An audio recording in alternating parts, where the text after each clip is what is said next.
What's going on, guys? It's Kyle here from Buffalo SportsCenter. Today we're going to be talking about the career of Dylan Cozens.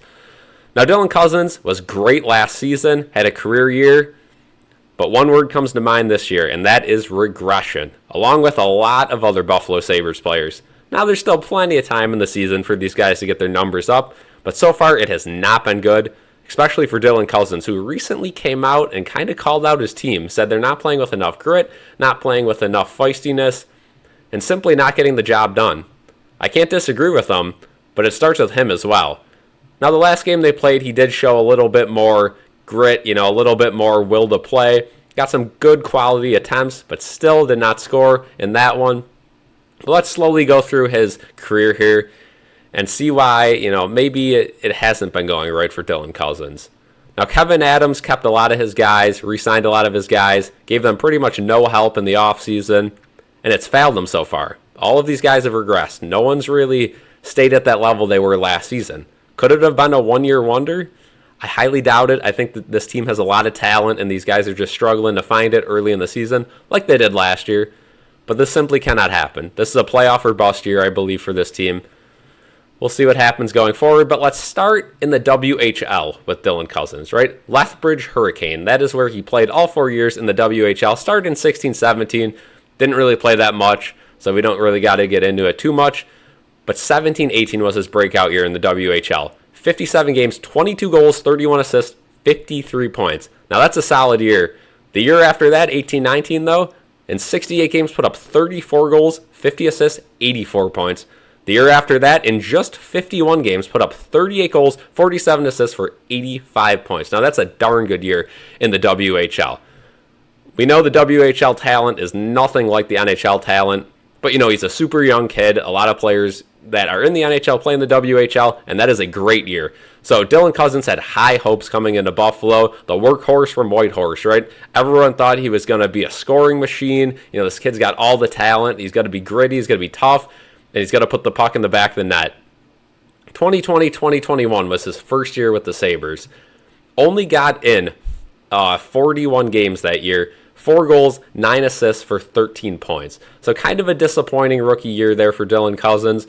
But at the end of the day, you didn't really expect too much, right? He was still a little soft on his feet, which most rookies are. You're seeing that with, almost every rookie that comes into the league. They just got to add a little muscle mass and adapt to the NHL game. That's one of the toughest sports to go from, a collegiate level to a pro level. I know, football's like that too, where a lot of the college people come in, but you see it more in hockey, where a lot of these guys who get by, kind of like skeleton figures can do it. It's kind of like basketball too. You get to the pros and you're just not really, there physically yet.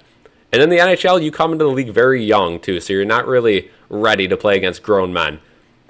Let's move on to his next year, though. 2021-2022, got in 79 games, pretty much the whole season, 13 goals, 25 assists for 38 points. So definitely took a step forward, still not hitting the score sheet as much as you would have liked, but he started to get a little more aggressive, and that is what you wanted to see. That was also the year, where you had that big outdoor game against Toronto. The Sabres are not a good team, but Dylan Cozens, that might still be his career highlight for me. Going after Matthews, getting in that fight, getting ejected at the end. The Sabres come out on top of that game, and that iconic picture of him and Terry Pegula sitting outside, the rink on the boards in front of the fans. Just a career-defining moment for Dylan Cozens, and that's kind of, from that moment forward, he became the tough guy, right? He wanted to get in the fights, which you really don't want a guy of his offensive caliber getting into too many fights, but he was the only one sparking that team. Again, during the early part of Dylan Cozens' career, and even still now, the Sabres don't have a lot of tough guys on their team, and they avoid contact at almost every, imaginable place. Now, they did bring in guys like Connor Clifton, who does like to hit, and, throughout the years, they brought in like Wayne Simmons and different guys. But overall, the Sabres have been a pretty soft team. So having a guy like Dylan Cozens was definitely a huge plus, even if he was only putting 13 goals on the score sheet. Now let's move on to his next year, 2022-2023, last season. The big year for the Buffalo Sabres, coming just 1 point away from the playoffs, but a huge offensive uptick for everyone on the team. Dylan Cozens, 81 games, pretty much the whole year. 31 goals, 37 assists, 68 points. Now that is a huge uptick in numbers from 2021-22 to 22-23. This is exactly the Dylan Cozens we wanted to see, and it all starts with his line that he was playing on. The kid line. That line was so fun to watch. Unfortunately, Jack Quinn is hurt and will not return till the end of December, possibly the beginning of January. But I'd love to reunite this line. You had JJ Peterka, Dylan Cozens, Jack Quinn, and all three of those guys were on fire pretty much the whole second half of the year. Again, the Sabres started off rough last season, kind of like this season, but once they got going, they did not stop. The Sabres would put up consistently 5, 4, 6 goals, 7 goals some nights. Just an incredible year offensively for the Sabres. Goaltending and defense didn't get it done, but their offense was very fun to watch. And Dylan Cozens, he was right at the top of the list for the offense last year. Exactly what we wanted to see. The iconic goal on Ryan Miller night in overtime against the Islanders. That game was a very defensive game, and kind of ironic he scored within the first 15 seconds. Great pass from Dahlin on that one. But that was the Dylan Cozens we wanted to see. He embraced the city. Now he gets the big contract. And we go into this year, 23-24. He's been in 23 games, 4 goals, 7 assists, 11 points, a -5, 25 penalty minutes, already over half of what he had last year. Just not what you want to see from Dylan Cozens. Now again, Jack Quinn was hurt, and he's still hurt, so Dylan Cozens really doesn't have a line. But as of recently, they have put him on a line that has been moving and potentially has been their best line. Now, Tage Thompson does return at the time of this recording tonight, so that is good news. Maybe the top line gets going. But with Alex Tuch hurt, the Dylan Cozens line might have to carry this team for at least another week or two. And this line consists of his former line mate, JJ Peterka, Dylan Cozens, of course, and Zach Benson.